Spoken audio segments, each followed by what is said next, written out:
Hello. In today's podcast, we'll explore a story from Japan, back when Tokyo was still just a fishing village. Let's dive into the story.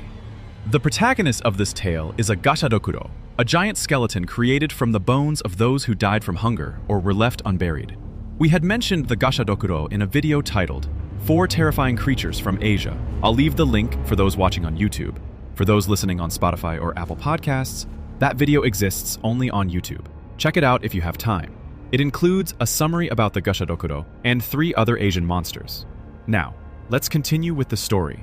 As I said, it takes place when Tokyo was still a fishing village. This story features the Gashadokuro, which was summoned by Takiyasha Hime, the daughter of a samurai who had fallen in the battle. She swore vengeance on those who had dishonored her father. Takiyasha was a sorceress, full of rage, so much so that she had the power to summon a Gashadokuro. In Kyoto, the severed head of her father was displayed publicly by his enemies.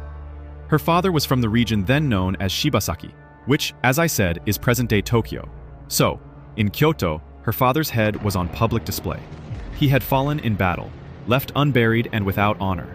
At that time, the king of Kyoto was Tadahira. He was at the palace with his advisors when the Gashadokuro arrived at the gates of Kyoto. People rushed to inform the palace.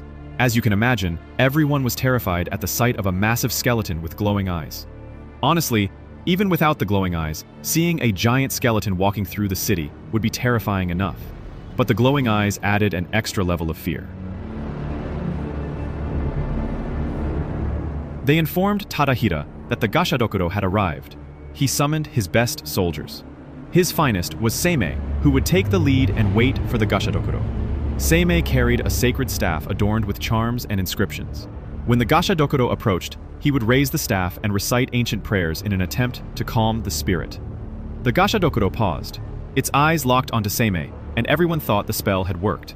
But the rage within the Gashadokuro, passed on by the sorceress Takiyasha, the daughter of Masakado, was too great. Suddenly, the creature roared, and the entire city of Kyoto shook.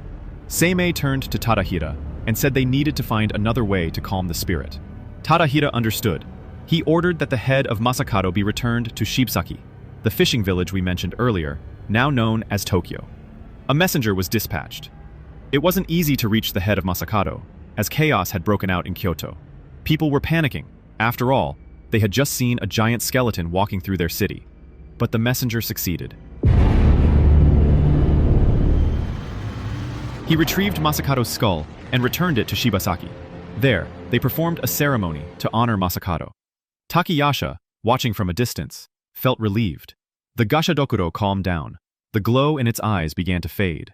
The skeleton slowly sank back into the earth, and the people of Shibasaki honored Masakado and his spirit. It is said that even today, his tomb still exists in Tokyo. I don't know for sure. If anyone does, let us know in the comments.